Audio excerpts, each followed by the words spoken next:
এই বৈশাখ মাসে তুলসীকে জলদান করুন, ঝরা বাঁধুন আর তুলসীর মালা পরুন। যারা সারা বছর কেনাকাটা না করেন অন্তত সেলের মাসে তো কিনুন। তিনটে মাসে অফারের মাস আছে, বৈশাখ, মাঘ আর কার্তিক।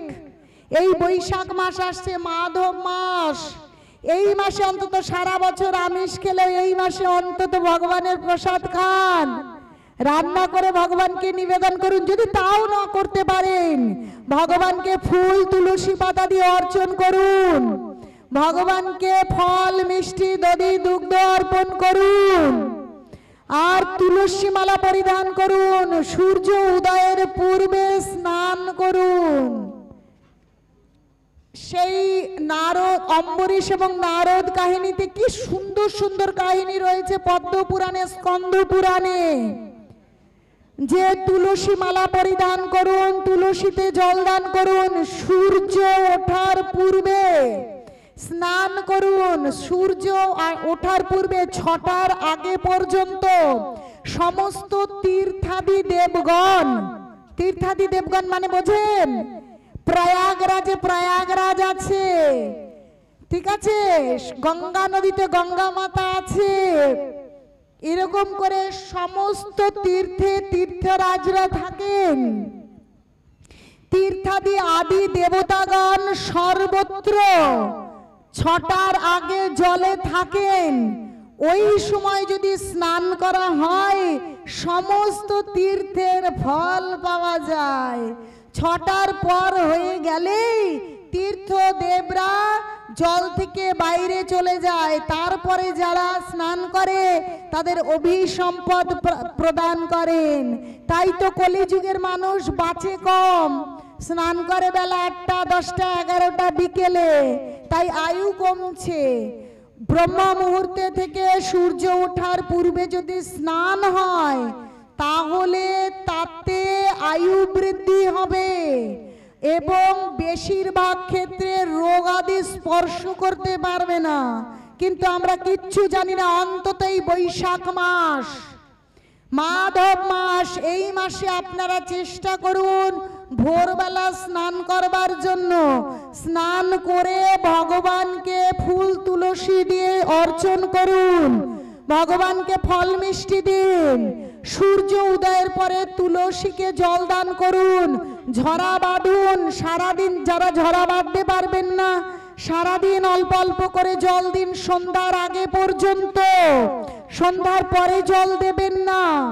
একজন ভক্ত প্রশ্ন করেছিল আমার, আমি জানি না, এই ক্যামেরা চলছে না অনেকক্ষণ আগে, আমি জানি না আরো ক্লাস দিতে হবে তাই ওরা বন্ধ করে ফেলেছে। ঠিক আছে, এই প্রশ্নের উত্তর পরে দেব না, এখনই দেব। যে বলেছিল যে তুলসীকে কি একাদশীতে জল প্রদান করা যাবে, রবিবারে প্রদান করা যাবে? সারা বছর 365 দিন একাদশী, পূর্ণিমা, অমাবস্যা বাদ বিচার করবার দরকার নেই। শাস্ত্র বলছে সূর্য উদয় সূর্য অস্ত এই মধ্যবর্তী যে কোনো সময়ে তুলসীকে জল দান করুন। স্বয়ং ভগবান এই অধপতিত জীবকে কৃপা করবার জন্য তুলসীর পরিগ্রহ করে আসেন। এই জীবকে, এই এই মানুষকে, পতিত মানুষদের উদ্ধারের জন্য, কৃপা দেবার জন্য। তাই প্রত্যেকটা দিন তুলসী মাতাকে জল অর্পণ করুন। কিন্তু একমাত্র দ্বাদশীর দিন তুলসী চয়ন করবেন না, কখনো তুলসী চয়ন করবেন না দ্বাদশীর দিন। যদি আপনারা এই মাসে স্কন্দ পুরাণে রয়েছে প্রাতঃ স্নানের জন্য 1 পা অগ্রসর হন তাহলে 10,000 অশ্বমেধ যজ্ঞের ফল পেতে পারেন। 10,000। তাহলে দেখুন প্রাতঃ স্নানটা এই বৈশাখ মাসে কত গুরুত্বপূর্ণ। যদি দরিদ্র হয়েও যদি শুধু পুষ্প এবং পাতা দ্বারা শ্রী হরির অর্চন করেন তাহলে তাতে যে অখিল পাতক থেকে মুক্ত হওয়া যায় এবং শত পিতৃকুলকে উদ্ধার করা যায়। তাহলে তো এরকম লেখা থাকতো যে ওই 10 দিন বৈষ্ণব না হয়ে বৈষ্ণব সেজে শ্রাদ্ধ করলে উদ্ধার হওয়া যায় না, তাহলে আবার গরুর পুরাণ বলতে হবে। ওই কথা পরে একদিন বলবো যে যদি এই বৈশাখ মাসে যিনি অতীব দরিদ্র, অনেক কিছু নেই, তিনি শুধুমাত্র ফুল তুলসী দিয়ে ভগবানের অর্চন করুন, তাতেই শত পিতৃকুল উদ্ধার হবে। এই বৈশাখ মাসটা এত গুরুত্বপূর্ণ। এই মাসে অধিক পুণ্য ফল দান করেন ভগবান, পাপ ক্ষয় হয়। তাই যারা এখনো ভক্তি জীবনে আসতে পারেননি, যারা ভক্তি জীবনে রয়েছেন, তাদের জন্য প্রত্যেক মাসই সমান। তারা শীত হোক, বর্ষা হোক, গ্রীষ্ম হোক, 4টে উঠলেই কি ঘন্টা।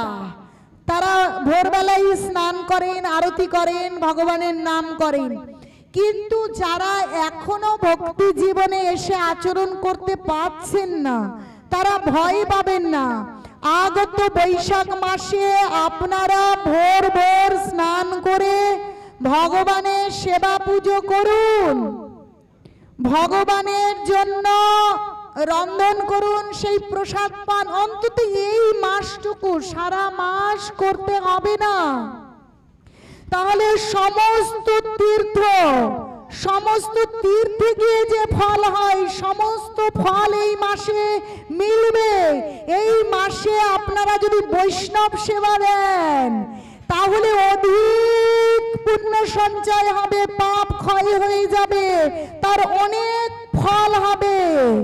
তাই এই সময় শুদ্ধ ব্রাহ্মণ, দেখুন যারা শুদ্ধ নয় তাদের নয়, ব্রাহ্মণ বৈষ্ণবকে দান করুন, অর্থ দান করুন, বস্ত্র দান করুন, খাদ্যশস্য দান করুন, তিল দান করুন, স্বর্ণ দান করুন, গো দান করুন, তার অধিক ফল প্রদান করবে। কারণ শুদ্ধ ব্রাহ্মণ যিনি, তিনি বৈষ্ণব। কারণ বৈষ্ণব বলছে যদি ব্রাহ্মণ অবৈষ্ণব হয়, আলাপেও তার পুণ্য যায় ক্ষয়। শুদ্ধ ব্রাহ্মণ মানে তিনি বৈষ্ণব হবেন। তাই আপনারা শুদ্ধ ব্রাহ্মণকে, শুদ্ধ বৈষ্ণবকে দান করুন।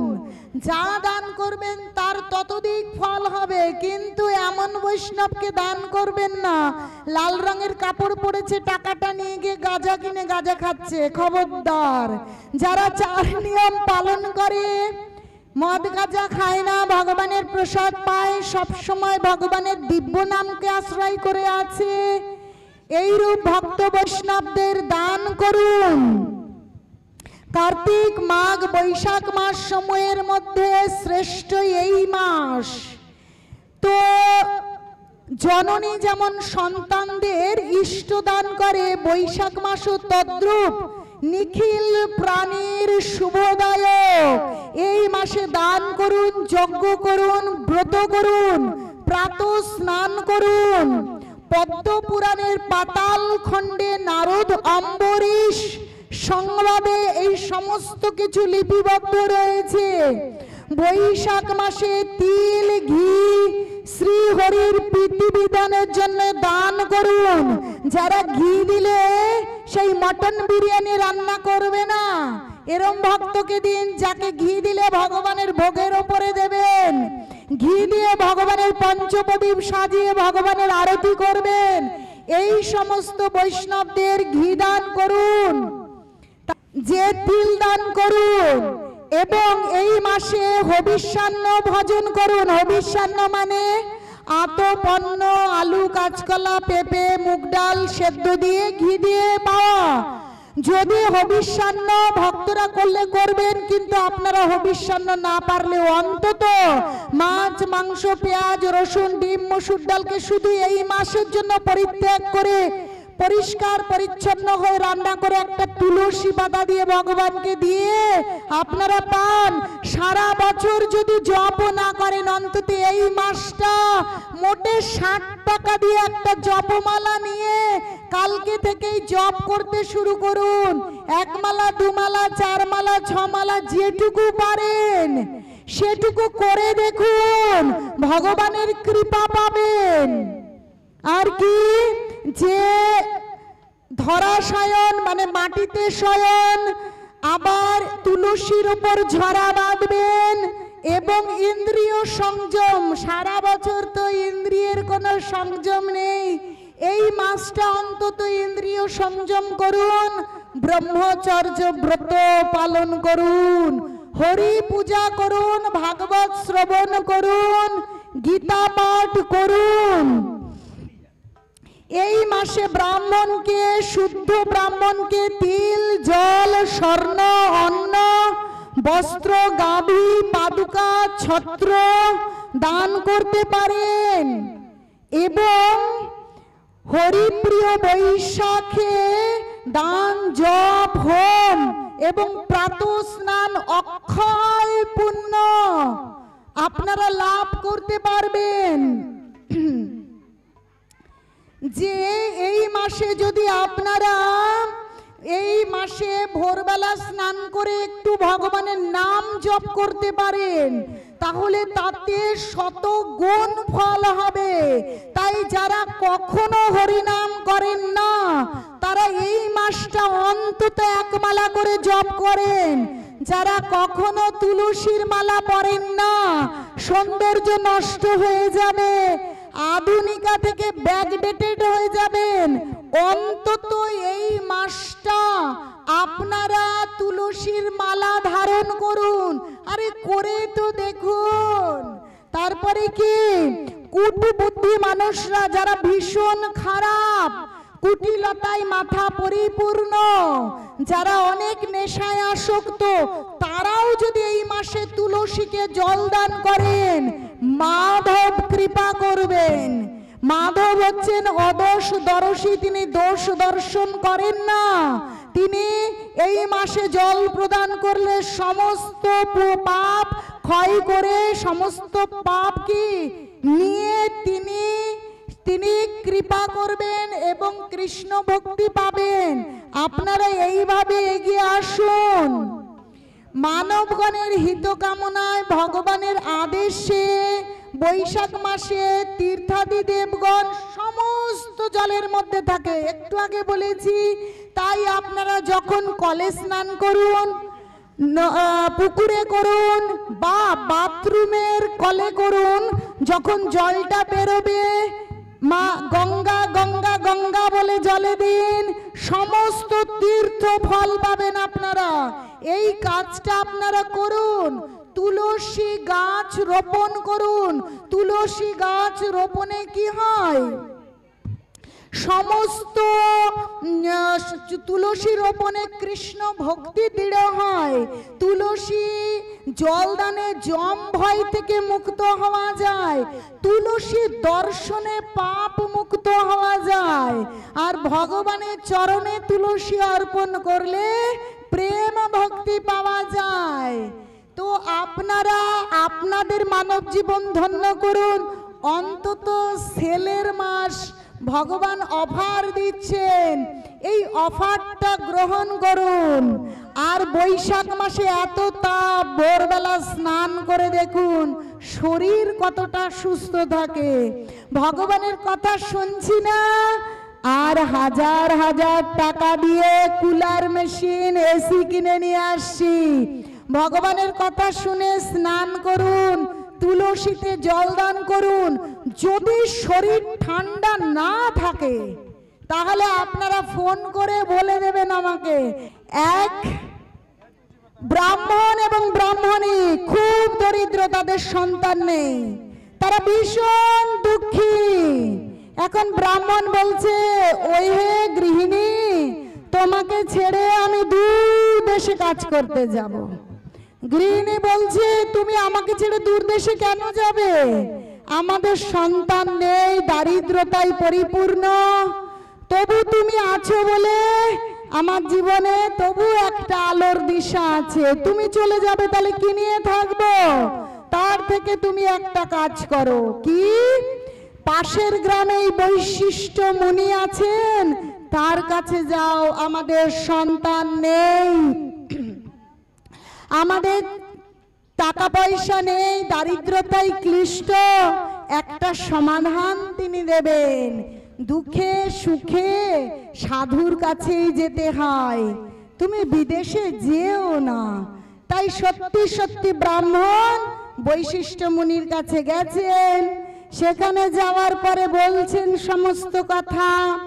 এখন বৈশিষ্ট্য মুনি বলছেন, ওহে মাধব মাস, এই বৈশাখ মাসে তুমি কি করেছিলে?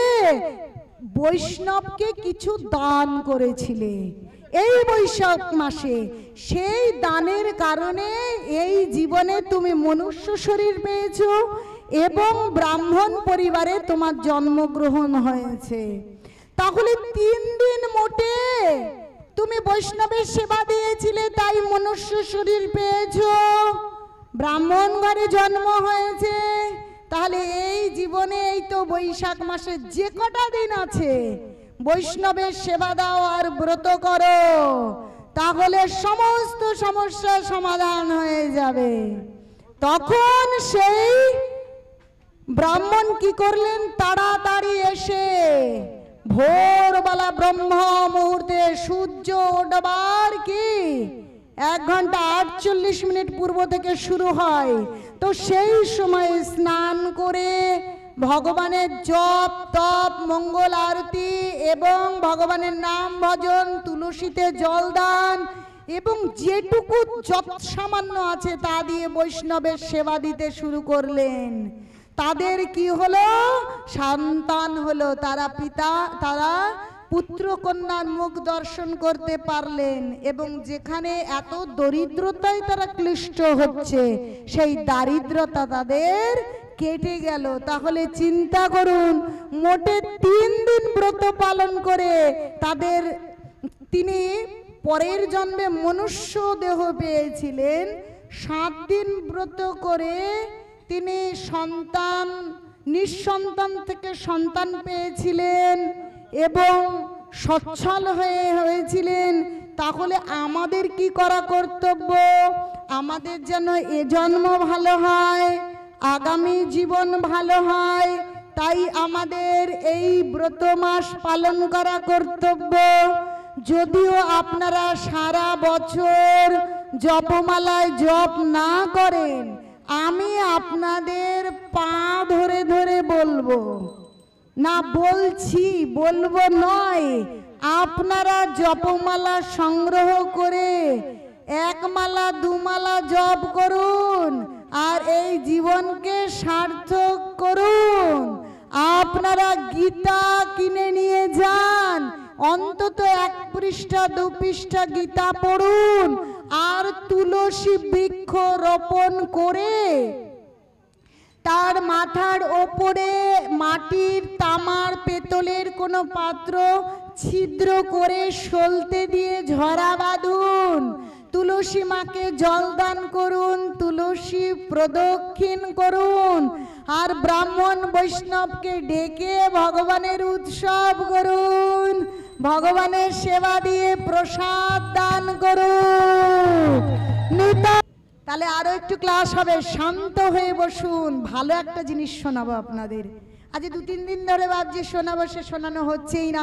ভেবেছি বৈশাখ মাসের মাহাত্ম্য বলবো, ও 2-3 ঘন্টা না হলে হয়ই না। যে আমরা বৈষ্ণবের কার্যকলাপে বাধা সৃষ্টি করব না। আবার আমরা কাদের সঙ্গ করব? যদি ভক্তি জীবন, আমরা সত্যি সত্যি ভগবানের ধাম চাই, ভগবানের চরণ চাই। ধর্মহীনা মানব পশুর সমতুল্য, তাহলে কি আমরা পশু হব? না, আমরা প্রকৃত ধর্ম গীতা ভাগবতম অনুযায়ী ধর্ম করে ভগবানের ধাম পাবো, ভগবানের চরণ পাবো। তাহলে আমাদের আচরণটা কেমন হবে, সঙ্গটা কেমন হবে, আমরা কেমন ভাবে কাজ করব? নবম অধ্যায় ভাগবতম 6ষ্ঠ অধ্যায়ে সৌভরী মুনির কাহিনী দিয়ে সুন্দর করে বুঝিয়ে দিয়েছেন যে কখনো বৈষ্ণবের কার্যকলাপে বাধা সৃষ্টি করতে নেই। আমি আমার ভজনা করি, সে যেটা করছে কারণ তার মনের ভেতরে কি উদ্দেশ্য আছে আমি তো তা জানি না। জানি কি? জানি না। তাহলে ভালো করে বুঝে নিতে হবে। মা বলেছে একটা বাচ্চাকে দেখো সবাইকে দিয়ে খাবে। এখন বাচ্চাকে যখন দুটো আপেল দিয়েছে, মা শিখিয়েছে, বাচ্চা একটা আপেল কামড়েছে আবার আরেকটা আপেলও কামড়েছে, মা এসে ঠাঁটি একটা চড় লাগিয়ে দিয়েছে, আর মেয়েটা হাউমাউ করে কান্না করছে, আর মাকে বলছে মা তুমি কেন মারলে আমাকে, তুমি কেন মারলে, আমি কি দোষ করেছি তুমি আমাকে মারলে? তোমাকে মারবো না, তোমাকে একটু আগে শেখালাম ভাগ করে খেতে হবে, আর তুমি এক্ষুনি দুটো আপেল কামড়ে দিলে যাতে আমি একটা না খাই। না মা, তুমি কেন এরকমটা চিন্তা করছো? আমি কি চিন্তা করেছি মা তুমি জানো? আমি চিন্তা করেছি দুটো আপেল দিয়েছে তো একটু কামড়ে দেখেছি কোনটা বেশি মিষ্টি, যেটা বেশি মিষ্টি তুমি আমার মা, তুমি আমার তোমাকে কত ভালোবাসি, তাই মিষ্টি আপেলটা আমি তোমাকে দেব। তো কোনটা মিষ্টি আমি কি করে বুঝবো? তাই আপেলটা কামড়ে দেখছিলাম যে মিষ্টি কিনা। তাহলে বলুন মায়ের মারাটা ঠিক হয়েছে কি ভুল হয়েছে? তাই বৈষ্ণবেরা কখন কি কাজ, তার মনে কোন ভগবত সেবার উদ্দেশ্যে কোন চিন্তা করে, বাইরে থেকে দেখতে হয়তো খারাপ লাগছে কিন্তু তার অন্তরের ভাবনা কি, তার অন্তরের ভাবনা কৃষ্ণ জানেন, কিন্তু আমি তো জানি না। তাহলে বৈষ্ণবের ক্রিয়াকলাপে কখনো বাধা দান করা আমার কর্তব্য না। তিনি যা করছেন করুন, দেখবার মালিক কৃষ্ণ, বিচার করবার মালিক কৃষ্ণ। যদি দৃষ্টিতে এরকম হয় আমি সেটা করব না। মনে করে দেখুন সেই চিত্রগুপ্তের কাহিনী, চিত্রকেতু রাজা, চিত্রকেতু রাজা কি করেছিলেন? ভরা সবাই সেই মহাদেব পার্বতীকে কোলের ওপর বসিয়ে আছেন, এত ভরা সভা। চিত্রকেতু রাজা বিমান থেকে দেখে তিনি কিন্তু এদিক ওদিক কথা বলেছিলেন, আর মাতা পার্বতীর অভিশাপে অভিশপ্ত হয়েছিলেন। তো শ্রেষ্ঠ হচ্ছেন শ্রেষ্ঠ বৈষ্ণব মহাদেব, তো তিনি ওরকম করে বসে আছেন, তো তিনি বুঝবেন আমার তো বিচার করবার দরকার নেই, আমার দেখে ভালো লাগছে না, আমি ওরকম কার্য করব না, আমি সেই শিক্ষাটা গ্রহণ করব না। তাহলে বৈষ্ণবের ক্রিয়াকলাপের বাধা সৃষ্টি করে মাতা পার্বতীর দ্বারা অভিশপ্ত হয়েছিল এবং বিত্তাসুর রূপে জন্মগ্রহণ করেছিল। তাহলে এরকম করা কর্তব্য নয়।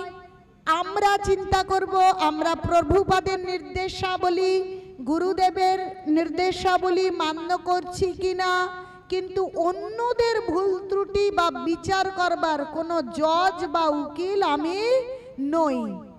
ঠিক আছে, ভালো হচ্ছে না আমি গ্রহণ করব না, কিন্তু কোনোভাবে বাধা সৃষ্টি করব না। এক সময় গরুড় নদীর সেই মাছ এবং নদীর প্রাণীদের তিনি ভক্ষণ করেন, বলছে যার যা খাবার সে তা খায়, কিন্তু একমাত্র মানুষই মানুষের খাবার খায় না। গরুকে আপনি একটা পেঁয়াজ রসুনের খোসা দেবেন কখনোই খাবে না, একটা ছাগলকে নিয়ে দেন খাবে না, কিন্তু আমরা নিজেদের খাবার খাই না। প্রত্যেকের একটা নিজেদের খাবার আছে। আমরা সেই হাতি সিংহের খাবারও খাই, গরুর খাবারও খাই, ছাগলের খাবারও আমরা খাই। আমরা আর গীতার বিধান মানি না। দেখুন আমরা শ্রেষ্ঠ প্রাণী, কিন্তু ওরা শ্রেষ্ঠ প্রাণী নয়, কিন্তু ওরা কিন্তু নিজেদের খাবার নিজেরাই খায়। একটা সিংহ বা বাঘ ধরুন অনেকদিন অভুক্ত, তাকে একটু ঘাস পাতা দিয়ে দেবেন দেখি, খাবে? একদম খাবে না। আবার গরু অনেকদিন না খেয়ে মৃত্যু শয্যায় আছে, তাকে মাংস এনে দেবেন তো খাবে কি খাবে না? কিন্তু আমরা অজুহাত দেখাচ্ছি নিরামিষ খেতে অনেক টাকা লাগবে, ভগবানের প্রসাদ খেতে তা নেই। আমরা বাঙালি নানান অজুহাত, মানে হচ্ছে আমরা সেই বাঘ সিংহ গরু ছাগল মানে একদম কি রাক্ষসে পরিণত হয়ে গিয়েছি। তাই কেবল অজুহাত, কেবল অজুহাত। খাওয়ার বেলায় অজুহাত, ভগবানের ভজনের বেলায় না না স্বামীর কাছে জিজ্ঞেস করে আসি, ছেলের কাছে জিজ্ঞেস করে আসি জপমালাটা নেব কি নেব না। কিন্তু যখন ফোনে ফোনে এদিক ওদিক হচ্ছে তখন আর কারো কাছে জিজ্ঞেস নেই। লুকিয়ে লুকিয়ে বাজারের কথা বলে অন্য জায়গায় গল্প করতে চলে যাচ্ছি, তখন আর জিজ্ঞেস নেই। যখন ভগবানের ভজনার কথা, তখন একটু জিজ্ঞেস করে আসি ভগবানের ভজনা করব কি না। মনুষ্য জীবনের শ্রেষ্ঠ অধিকার, সেবেলা আমাদের যত অজুহাত। তাহলে দেখুন প্রত্যেকের নিজস্ব খাবার আছে। গীতা ভাগবতম তাই বলছে, গরুড়ের খাবার সে জলের প্রাণীদের, তিনি পক্ষী সম্প্রদায়ের, জলের মাছ ধরে খান। সে যখন জলের মাছ ধরে খাচ্ছে, সেই মাছরা ভয়ে ভীত সন্ত্রস্ত হয়ে সেই জলের মধ্যে সৌভরী মুনি তপস্যা করছিলেন। সমস্ত জড়জাগতিক আসক্তি রহিত হয়ে জলের মধ্যে বসে কি করছেন? তপস্যা করছেন। তিনি ওই মাছেদের ভীত সন্ত্রস্ত পরিস্থিতি দেখে তাদের আশ্রয় দান করেছে। আমার কাছে এসো, আমি তোমাদের রক্ষা করব, ও তোমাদের হত্যা করতে পারবে না। আমি ভগবানের তপস্যা করছি, আমার কাজ হচ্ছে ভগবানের কাছে প্রার্থনা জানানো, কারণ তিনি সুহৃদ। আমি নিজেকেই রক্ষা করতে পারি না, আমি অন্যকে কি রক্ষা করব? আমি ভগবানের কাছে প্রার্থনা করব, ভগবান এদেরকে কৃপা করুন, এদের সুন্দর জীবন দিন, এরা যেন ভগবানের ভজনা করতে পারে, তাই না? এদের যে মৎস্য জীবনে আমি রক্ষা করব, মৎস্য জীবন রেখে কি আমি কৃষ্ণ ভক্তি দান করতে পারবো না? আমি এদের কি মঙ্গল করতে পারবো? তাই ওইভাবে চিন্তা না করে তাদের আশ্রয় দান করেছে, রক্ষা করেছে। গরুরের নিজের মুখের আহার কেড়ে নিয়েছেন, তাই গরুর অভিশপ্ত করেছেন। সৌভরী মুনি ওরকম তপস্যা করতে করতে মাছদের আশ্রয় দিয়েছেন, এবং মাছেরাও দেখুন আহার, নিদ্রা, ভয়, মৈথুন, এই চারটে কর্ম সমস্ত জীবনে আমরা করে এসেছি। যখন গাছ ছিল তখনও, যখন পশু পাখি কীট পতঙ্গ সকলেই মিলিত হয় সন্তান উৎপাদন করে, আজ যখন আমরা মনুষ্য জীবন পেয়েছি, ওরে বাবা কদিন আর বাঁচবো, আগে ভোগ করে নি। কিন্তু আমাদের চেতনা আসতে পারে না যে ওই স্ত্রী সম্ভোগ আমরা পূর্বের যত কোটি জীবন পার করে এসেছি, সমস্ত জীবনে উপভোগ করেছি। এখন একটু সেদিকে মনটা না দিয়ে ভগবানের ভজনা করতে পারি না। কারণ যখন অন্যান্য শরীরে ছিলাম ভগবানের ভজনা তো করতে পারিনি। আজ ভগবানের কৃপায় এত সুন্দর মনুষ্য শরীর পেয়েছি, আজ আমি ভগবানের ভজনা করতে পারি। তাহলে ওই আহার, নিদ্রা, ভয় এবং মৈথুন থেকে নিজেকে বিরত রেখে আমরা ভগবানের ভজনা করি না। আগে আমাদের যৌন তৃপ্তি নিবৃত্তি করতে হবে। ছলে বলে কৌশলে কত ভগবানের বিধান ভঙ্গ করেও এইরূপ মানসিকতা এই কলিযুগে যত্র তত্র ছড়িয়ে আছে, ঠিক কিনা প্রভু? তাহলে চিন্তা করে দেখুন, মৎস্য, দুইজন মৎস্য তারা মিলিত হয়েছে, তাদের ওই মিলিত হওয়া সৌভরী মুনি তপস্যা করতে বসে দর্শন করেছেন। যে মুহূর্তে দর্শন করেছেন সে মুহূর্তে মতি বিভ্রম হয়ে তার স্ত্রী সম্ভোগের কামনা মনের ভেতরে উদ্দীপিত হয়েছে, এবং তিনি ইচ্ছে প্রকাশ করেছেন, অনেক তো তপস্যা হয়েছে, এইবার আমি বিবাহ করব। তপস্যা ছেড়ে উঠে এসেছেন, এসে ভাবছে আমি বিবাহ করব। মান্ধাত্তার 50টি কন্যা গিয়ে বলেছেন আমি আপনার কন্যাকে বিবাহ করতে চাই। আরে কে দেবে? কুৎসিত, এত বয়স হয়ে গেছে, কে মেয়ে দেবে? আপনাকে পছন্দ করবে, সে তো বিয়ে দিতে কিছুতেই কন্যাদের রাজি হয়নি। এখন সৌভরী মুনি ভাবছে এতদিন তপস্যা করেছি, সেই তপস্যার বলে নিজে সুদর্শন পুরুষ হয়েছেন। রাজপ্রাসাদ, স্বরূপ অট্টালিকা, উদ্যান, সমস্ত কিছু যেমন রিসর্ট হয় না, সেরকম তিনি যোগ বলে বানিয়েছেন। এমন অপরূপ মোহময় সুদর্শন পুরুষ হয়েছেন, যেই মান্ধাতার রাজসভায় গিয়েছেন যে আপনার যে কোনো একটা মেয়ে যিনি আমাকে পছন্দ করবেন তাকেই আমাকে দিন। এত সৌন্দর্য দেখে এ বলছে এ আমার উপযুক্ত, বলছে আমার উপযুক্ত। 50টা কন্যাই সৌভরী মুনির দিকে দৌড়তে শুরু করেছে বিবাহ করবে বলে। একটা নয় 50 জনকে বিবাহ করেছেন। 50 জনকে বিবাহ করে তার সেই কামনাকে তিনি ভোগ করবার চেষ্টা করছেন, কিন্তু বলছে গীতায় কি বলছে, নেহাভিক্রমনাশস্তি পত্তাবায় ন বিদ্যতে স্বল্পমপি অশ্ব ধর্মস্য ত্রায়তে মহতে ভয়াৎ। স্বল্প পরিমাণেও যদি কেউ ধর্ম করে তাহলে সেই ধর্ম বিফলে যায় না। তিনি তপস্যা করেছিলেন, তার মতি বিভ্রট হয়েছে, কিন্তু তিনি চেতনায় তিনি বুঝতে পারছেন, তার চেতনা এসেছে, হায় ভগবান আমি কি করেছি, আমার এত সুন্দর তপস্বী জীবন, এত সুন্দর চিন্ময় আনন্দ ভগবানের ভজনায়, আর আমার মতি বিভ্রম হলো, এখন আমি কি করি, কি আছে উপায়। তাড়াতাড়ি আবার বনে গমন করে ভজন করতে শুরু করেছেন। এত সুন্দর করে ভজন করছেন, ভজন করতে করতে কি হয়েছে, আবার সে ভগবানের প্রাপ্তি হয়েছে এবং ভগবত ধাম লাভ করতে পেরেছেন। যেহেতু পতিরা যদি, স্বামীরা যদি ভক্ত হয়, ধার্মিক হয়, তার অর্ধেক স্ত্রীরা প্রাপ্ত হয়। 50 জন স্ত্রী পতিব্রতা ছিলেন, তার স্বামীর চেতনা আসায়, স্বামী ধর্ম করায়, তাদের কি অটোমেটিক তারা ভক্তি করতে শুরু করে এবং ধার্মিক হয়ে ভগবানের ভজনা করে তাদেরও সদ্গতি প্রাপ্ত হয়েছিল। তাহলে আমাদের চিন্তা করতে হবে আমরা সঙ্গ কাদের করব, দর্শন কি করব। ইন্টারনেটের যুগে আমরা কি করছি, হোয়াটসঅ্যাপ ফেসবুকে এমন অনেক নিষিদ্ধ বিষয়, ও আর আজকাল নিষিদ্ধ নেই, ওটাই স্বাভাবিক হয়ে আছে। আমরা দর্শন করে আমাদের মতি বিভ্রম হচ্ছে, বুদ্ধি নষ্ট হচ্ছে, মন বিচলিত হচ্ছে। তাই আমাদের চিন্তা করতে হবে আমরা কোনো ওই বিষয়, ওই ধরনের কিছু দর্শন করব না। আমরা কি দেখব, আরে বলছে সচ্চিদানন্দ, সেই আনন্দ ঘন রূপ বিগ্রহ কৃষ্ণ, সর্বশ্রেষ্ঠ সুন্দর এবং সুন্দরী রাধা রানীর রূপ দর্শন করব, তাই তো। আর কি, আর ভক্তদের বলছে স্নান করে উঠে যদি তিলক পরা হরিনাম করা ভক্ত দর্শন হয় তাহলে জীবনই ধন্য হয়। এই বিষয়ে আগামীকাল কথা বলবো এই বৈশাখ মাস সম্বন্ধে, তাহলে সব কিছু জানা যাবে।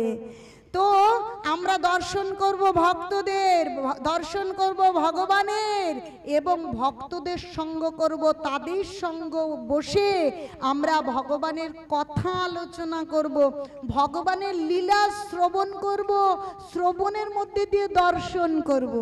যে লীলাগুলো রয়েছে, বাল্য লীলা, পৌগণ্ড লীলা, কৈশোর লীলা, যৌবন লীলা, কত লীলা আছে গৌরাঙ্গ মহাপ্রভু কৃষ্ণের, সেই লীলাগুলি পড়ব এবং বলে না অডিও ভিজুয়াল আমরা দর্শন করব, ভক্তরা মিলে সেইগুলো অভিনয় করব, বিনোদন সেইভাবে দর্শন করব, ভগবানের গীতা ভাগবতম পড়ব, ভক্ত সঙ্গ করব।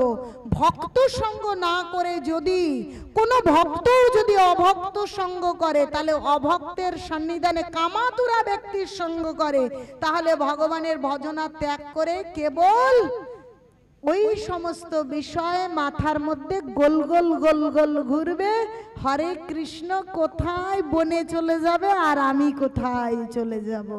তাই আমরা কখনোই যারা ভক্তি জীবন পালন করছে না এরকম সঙ্গ কি করব না। কিন্তু তা বলে তাদের সঙ্গে কথা বলবো না তা নয়, তাদের সঙ্গে কি কথা বলবো, তাদেরকে ভক্তি জীবনে নিয়ে আসার জন্য তাদেরকে অনুপ্রেরণা দান করে নিয়ে আসবো, কিন্তু তাদের কোনো কিছু আমরা গ্রহণ করব না, তাদের কোনো জড়জাগতিক বিষয় মনোযোগ সহকারে শুনবো না। কথা বলবো কি বিষয়ে? ভগবানের বিষয়ে।